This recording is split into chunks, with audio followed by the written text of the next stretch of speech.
What up, dude? And welcome to the Boss Up Ball Out podcast, your trusted source for Detroit Lions news and rumors.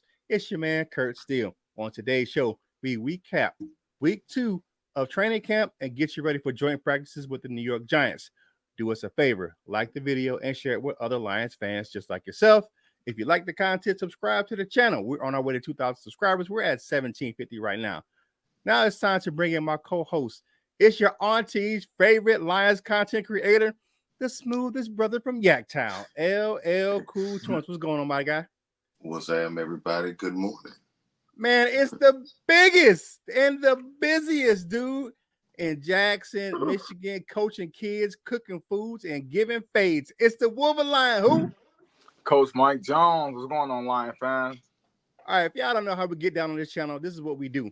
We look at Lions news, headlines, or takes. If we agree, we say they are bossed up.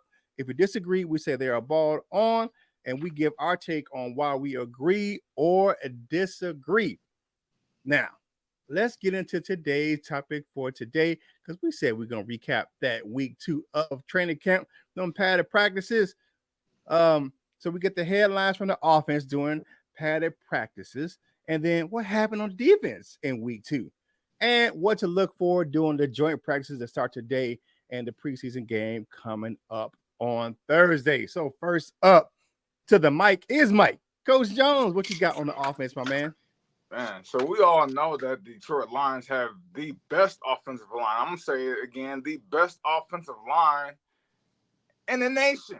Okay, and, but a lot of people are questioning, what about the backups? If somebody get hurt, what about the backups? And as of right now, now a guy named Matane Muti, who he's out for the season with a shoulder injury, so you can scratch him off that list. Then you got Christian Mahogany, the draft pick from this year. He is on the non-football, I believe, the illness list. So, he's battling. I don't know exactly when he'll be back. Hopefully it's soon. And then also we have Katie Awusika, who stepped in last year and looked pretty good, promising filling in. He's been out for the last couple practices. So, while we do have the most dominant offensive line in the whole wide world, our backups... they're just not looking too good right now because, Kobe Sorsdahl, who was originally stated to be the tackle, I can't remember if it was right or left, the backup tackle, has now moved back to guard because of the injury. So, that's something for us to keep our mind on, man, because I'm a little worried about that right now. Also, I just want to let y'all know that Darius Fountain is getting all type of play right now. Every time I see Darius Fountain, I see Amon-Ra St. Brown on the field at the same time. And I don't know, how much that's leading into that position battle, man. But I'm just saying, that looked like wide receiver 3 to me. Every time he on the field, St. Brown on the field. St. Brown only on the field with the ones. So, hey, let it be what it is. And my final take is kind of a silly one, but I just want to know, because these dudes, they've been on the team since the 90s. Jamar Jefferson or Tom Kennedy, who is more likely to make the 53-man roster first? And you can use injury as a reason for them getting on, man. But I just want y'all to kind of fill me in on y'all take about that, because them brothers been on this team forever, ever. So, give me your takes, man. Is that ball stuff opinions or that ball on opinions? All right. So I'm going to go ahead and step to the mic first, my man, LL, because I know you got something interesting to say anyway. So I'm going to go ahead and hit this thing first. Okay. So Fountain is that name. Let me talk about the offensive line first. So the O-line, man, the only bright spot really for losing those multiple players is like most of those guys are camp bodies. Yodi, I think Yodi would be all right. But the core starters, they're still intact. I'm liking that. And then Holmes is doing a good job of reloading that roster with some backup guys, some camp bodies. Not really worried about that. I get what you're saying, Coach Jones. Yeah, you want to make sure you're healthy throughout camp. But I'm just happy the main guys ain't going down. That's what I mean. Like Mutai was not a starter. Yodi is Yodi had a good play some good reps last year. I hate to see him sitting out, but the way the coaching staff approaches injury, they're just kind of being precautious and with these guys. So I want to see that. I like the way that they handle injury. Like they won't put a guy out there if they don't think he can perform. They want to keep them from injuring themselves. So they have their own best interest. They have the best interest of the players in mind when they do that. Fountain, that's the name I keep hearing out of my Performance Center in Allen Park. Dan Campbell said it good the other day, man. He told Donovan Peoples-Jones, man, he needed to see more out of him last week. So, and this coaching staff has no problems playing the best guys. And right now, Darius Fountain might be that guy. And Jamar Jefferson is in a battle for RB4 with Baki and Knight right now. And TK is doing his usual thing. You know, Kennedy going to do his thing. However, if you ask me, boss up or ball on that one of these guys is going to make the 53-man roster, I'm going to say, hell no. They're going to end up right where they usually are, right there on the practice squad. Tom Kennedy be on the practice squad. I think he was here in Stafford's rookie season. But I don't know, man. But I just don't see – I don't see neither one of those guys, just to be honest with you, making a 53-man roster. We're so deep at those positions. I think Baki's going to be the RB4. Reynolds is going to be the RB3. And Tom Kennedy, there's just no way he just makes a 53-man roster. I just don't see it. Not with the guys that's in front of him, man. It just ain't gonna happen. But what you got, Ella? what you got, Ella? I pretty much agree with all of that. I don't think Jamar Jefferson is gonna make the roster, nor Tom Kennedy. As long as the starters on the O-line is straight still, I'm okay with that. And it's camp. They got time to either get better or find somebody else to come in. And I forgot what the other one was. Fountain. Darius Fountain. Yeah. Darius Fountain. Of course, yeah. And y'all be saying Darius, or is it Darius or Doris? I'm not sure.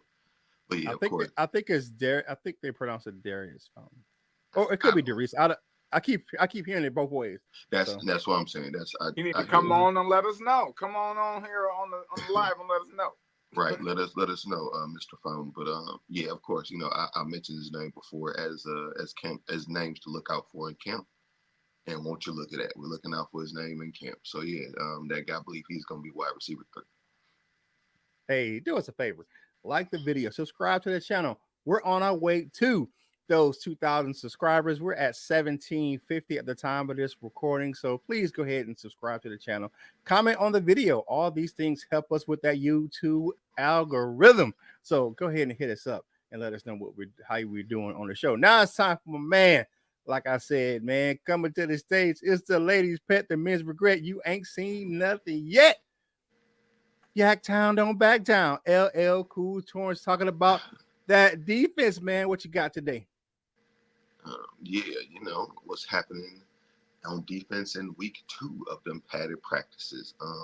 We got an update straight from AG himself, but it was reported by, if you listen to ESPN or watch ESPN, but Dan Graziano. And this comes from, the Sporting News. But Dan Graziano said that AG mentioned that, he put some structure or some order to the wide receiver. To the defensive back room, cornerback room. It said that right now, Carlton Davis and Terry Arnold, Sub-Zero, has been starting outside cornerbacks with N.F. Rexstraw predominantly being the backup to those two, and in that slot with Brian Branch not practicing much, but moving over to safety. They've been playing Amik Robinson, Ife Melifanu, and I forgot and it's Mosley and Emmanuel Mosley, just right there. The guy who we've all been waiting to see. And a lot of the clips I see Emmanuel Mosley out there.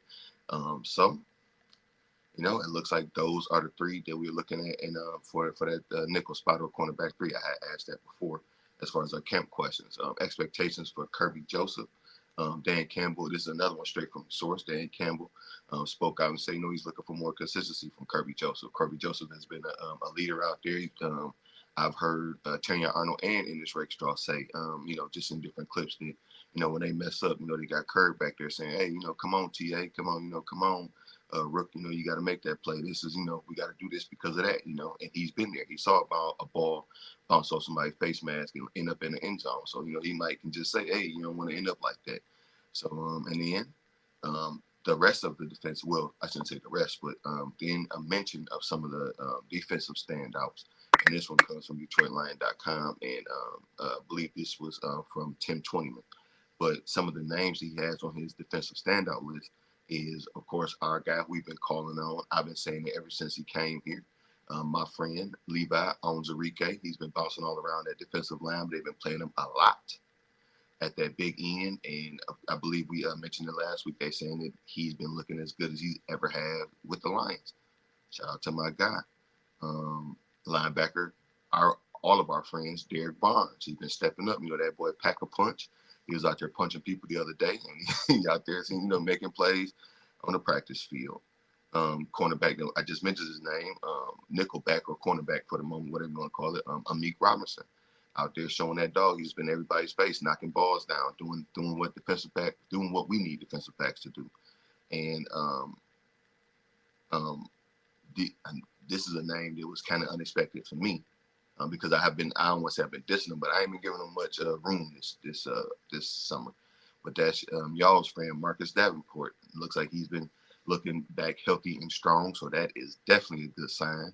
So if y'all want to say, oh no, don't flip now, blah blah, hey, shut me up, Mr. Marcus Davenport. Go ahead and do your thing, man.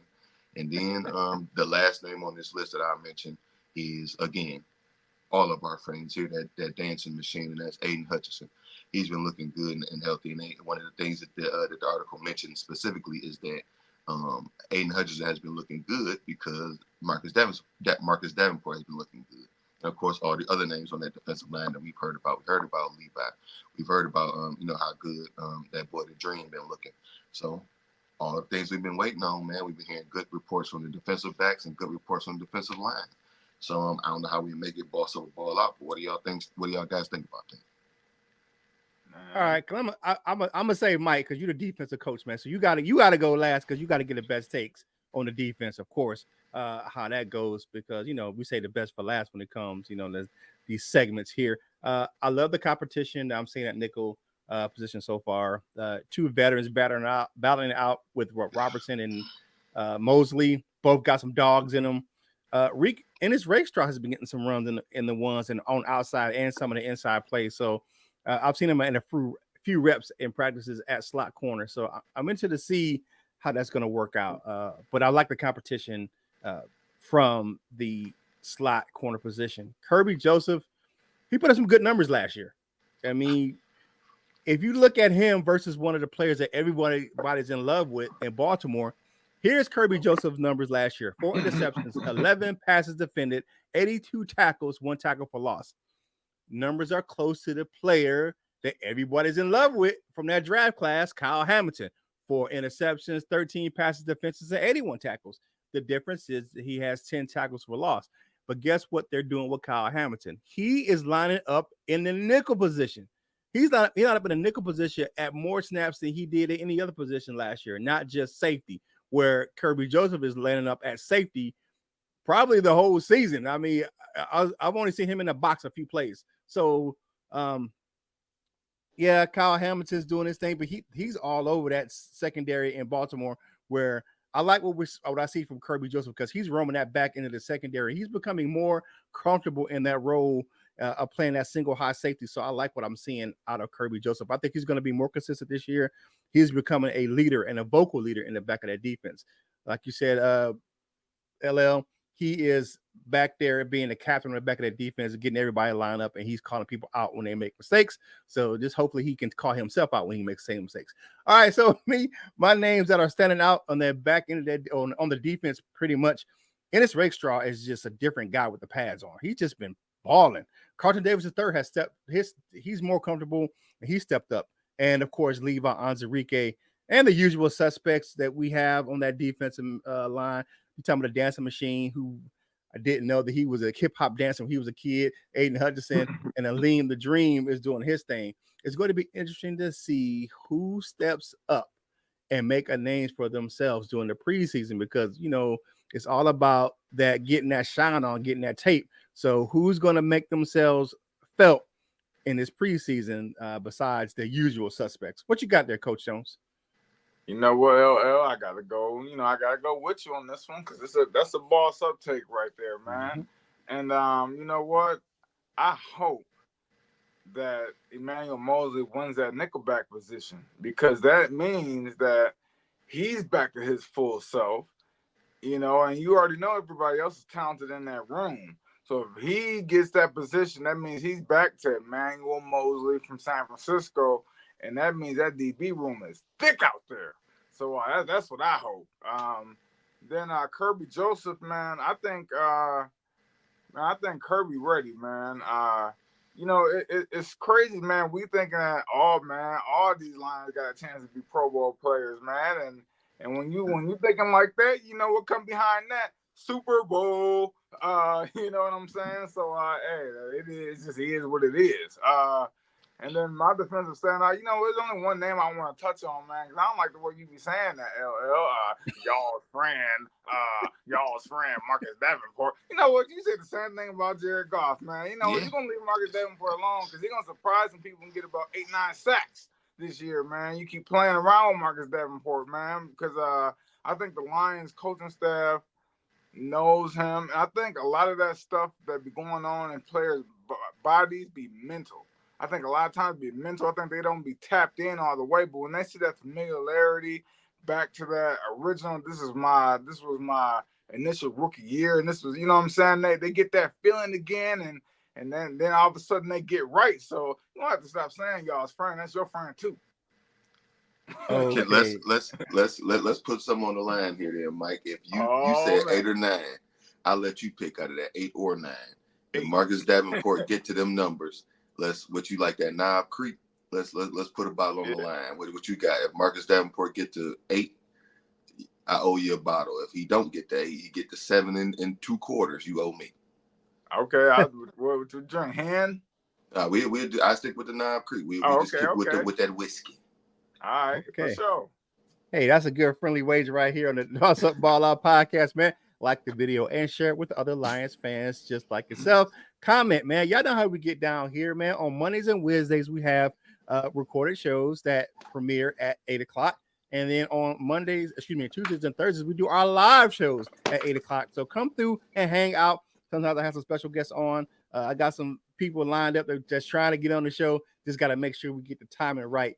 Some names that you're going to see, some good content creators from other Lions channels that's going to be coming on, man. And we got some things going on, man. You may see our face over there on LNU. So, man, make sure you check us out over there, if that happens, what I'm saying. We'll see.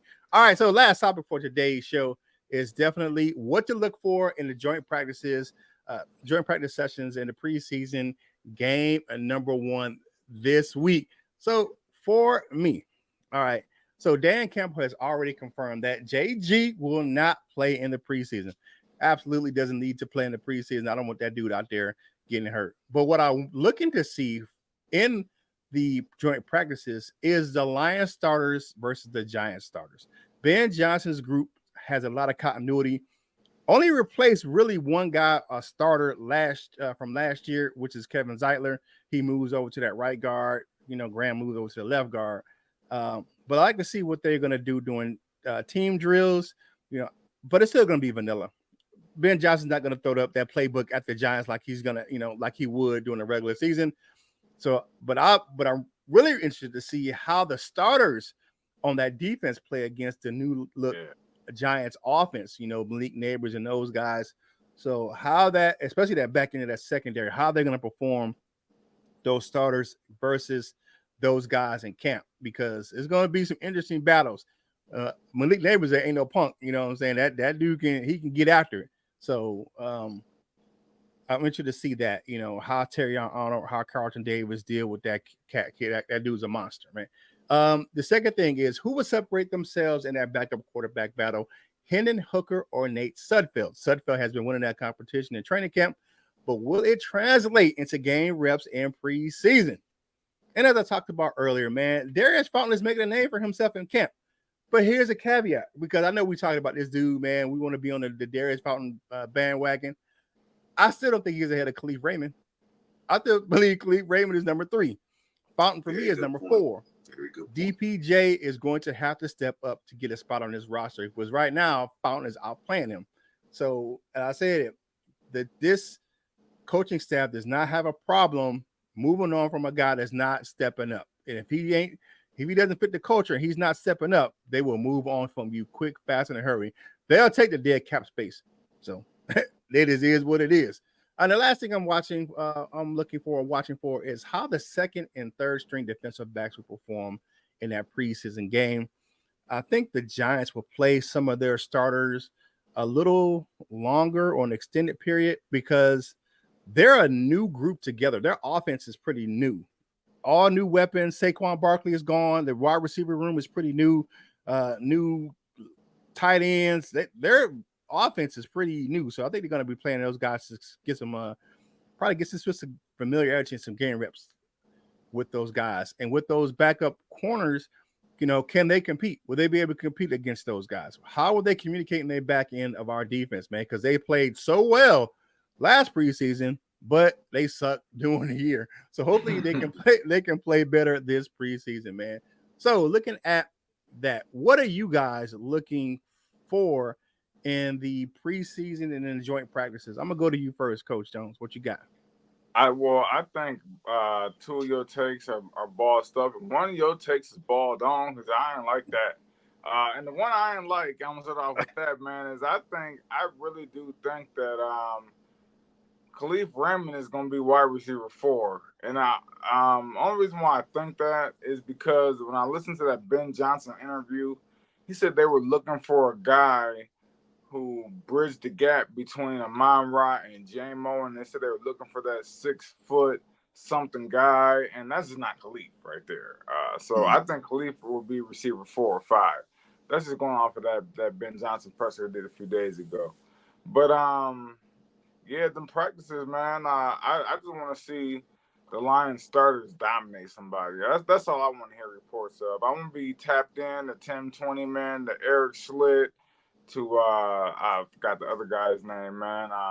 Jeff Risden. Yeah, yep, Jeff Risden. I'm gonna be tapped into them, man. I want to hear what they got to say, man, about them practices, man. I want to just hear pure domination, and I want to hear somebody got beat up too. I mean, I'm not gonna lie. I mean, it's camp. You know what I'm saying? Camp is this when it happened. I want to see Penei Sewell manhandle somebody on Detroit on the Giants team. Like man, look like a tiger out there with a kitten. So that's all I want to see, man. And I forgot what the last thing it was that you your last bullet point. Backup secondary. Oh yeah, backup secondary. I do want to see that, man, because that's going to be crucial, because we do have a lot of depth back there. So that backup secondary would look like our starters from last year, really. So, and 2, I want to see Hendon Hooker just clearly take that 2 spot. I want him to take that backup role, put it in the chokehold, and be like, it's mine. So, like I said, I'm going to give it all ball stuff, and I'm going to give one ball down, because I believe Khalif is going to be receiver 4 or 5. Okay. All right, LL, what you got, brother? Good point there, Coach Mike. But the thing that I'm looking for most is our defensive line versus their offensive line. They've been trying to add some names and build their offensive line up to protect their guy over there that they spent some money on that they probably shouldn't have had. Danny Nichols, as some people call him. But yeah, that's what I'm most interested in. I just want to see, like you said, I want to see somebody getting beat down the whole time. I want to hear about Elaine just eating people necks off. I want to hear about Aiden Hutchinson body slamming people and dancing afterwards. I want to hear about y'all's friend Marcus Davenport earring jangling and doing his thing. So let's see their offensive line against our defensive line. All right, and to that Giants fan last year that swore that Kayvon Thibodeau beat Penei Sewell, it absolutely did not happen. I've watched that clip 1,000 times. Kayvon Thibodeau did not get past Penei Sewell for that sack it wasn't even close. That wasn't even close. I don't know what you were looking at, but you were looking at the right thing. All right. Hey, like the video, share the video, and comment on the video. Drop us a comment in the comment section. We'll be live chatting during this premiere today. So, but make sure you still drop us a comment, man, and tell us how we're doing, man. All right. Now it is time for our potting shots for today's show. Of course, I gotta go to my man, that smoothest brother from Yak Town, man. LL, what you got for the people today? Man, happy Monday. It was a long weekend, great weekend, but we right back to it, man. Happy Monday. Have a great rest of your week. All right. Coach Jones, man, going into camp. What you got for the people today? Yeah, so we finished up our little training camp, our little mini camp, Sunday through Thursday, and we got this week off. And then Monday, 1 week from today, we will have already completed our practice. Why? It's because on that Monday we got a midnight practice to start training camp and start the season, man, to get practices kicked off, man. So yeah, I'm gonna be tired, man. So I took the day off of work with that one. Yeah, man. And good luck to the Jackson Northwest Bounties this season, man. I hope you guys do good for the season. Do the crew a favor. Make sure you follow us on your favorite social media platforms. Y'all see them up on the screen, man. And y'all know what goes down on Thursday over there on LL's Instagram page. It's always thirsty over there. Get yourself something to drink, brother. All right. For me, thank you guys for starting your week off with us right here on the Boss Up Ball Out podcast. We appreciate you. Hope we got you ready for joint practices and with this recap of what happened in the padded practices, and preseason is upon us, man. We only got a few days before the Lions and the Giants line up and actually play a preseason game. Excited about that, man. Hey, do your man Kurt Steele a favor. Whatever you do in life, you got to boss up, ball out, and be the best version of you that you can be. With my man LL Cool Tones and Coach Mike Jones. This is Kurt Steele, and we will holla at you real soon.